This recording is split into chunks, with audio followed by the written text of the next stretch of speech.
Hey everyone, how's it going? I figured I'd shoot this on my webcam. It sort of made sense given the movie that we're talking about. And that movie today is Missing. It is a sequel to Searching, and this one stars Storm Reed. However, it has no connection with that film. You can easily watch Missing without having to see Searching, although I highly recommend checking that out as well. And similar to that film, everything is followed through digital interfaces. We see everything through cameras on screens and tells a story of a girl who's trying to find her mom after she went on a vacation and she doesn't seem to have come back. Things start to escalate more and more in terms of the stakes. She is forced to take some drastic decisions. I was actually very interested in this movie because I really liked Searching.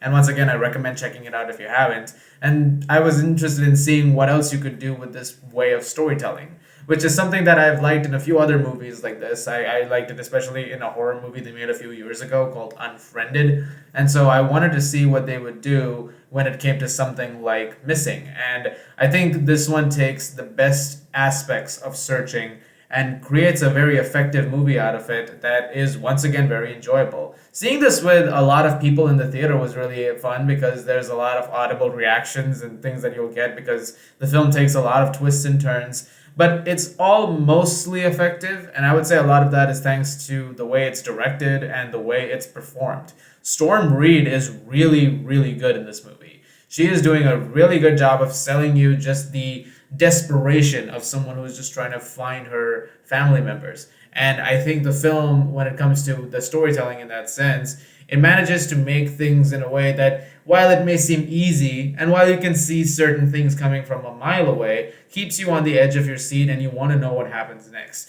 And that also has to do with the fact that it's just understands how to direct a film with this kind of a medium. We never stray away from the digital screens. It's not like it'll at any point cut back to something that's really happening. Everything that you see is happening on your screen. And much like Searching, it very effectively uses that medium, or mediums, if you look at the different devices used, in order to make a very compelling story. It's very well paced also. It's such a fast movie. And honestly, it came to a point where I was so engrossed in it that I didn't even realize it was about to come to a close. Like, I could have honestly seen more of this. And frankly, I wouldn't be opposed to them making more movies that are very similar to this format. I think it's a really interesting way to tell a story. I think it's a very fun way to tell a story, something very interactive. This one leans a little more into modern apps as well, which I think sometimes they work, sometimes they don't. There is an effort to try and encapsulate everything in here. Like, you'll have things going from Twitter, of course, but then you'll also have TikTok and Snapchat really heavily featured in here. As this is an 18-year-old, you're going to see more of those things, which I was actually okay with. But it does sometimes be like, all right, we can. I think we get the gist of certain things. But the film still manages to effectively make sure that all of those factor into the mode of storytelling as best as possible. Although I do think that there are times where it finds itself a little strained. Like, there were a couple of moments in particular where I thought they were sort of on the edge of, like, okay, there's only so much we can do with the portable devices, cameras, and all that. There's only so far we can get until we're going to need to cut away and, cut to real actors or something like that. And, sort of be like, as if you're in the moment with them, not just watching it through a surveillance thing, which is fine.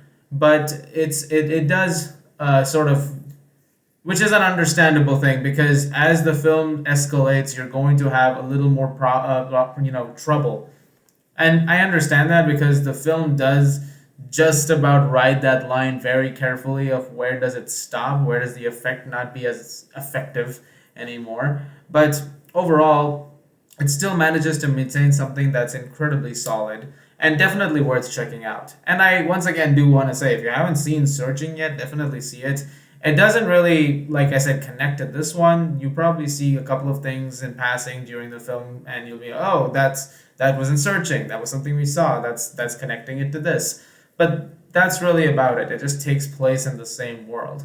Beyond that, it's a film that is completely different in every single way, while also having the same format, of course. But beyond that, it tells a very compelling story and something that I don't want to give any details away on.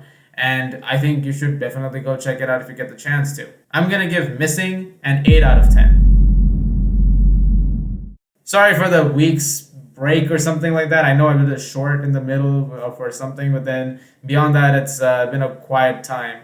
But I'm going to be back now. I'm going to be doing some more stuff, and I hope to see you guys very, very soon with a lot more videos, with a lot more to say about things. And yeah, this is the end of that drought, so to speak. And I hope you guys are having a good time. Go check out Missing. Tell me what you guys think about it in the comments down below. As always, if you like this, guys, please do subscribe. Thank you very much for watching once again, and I'll see you guys at the movies.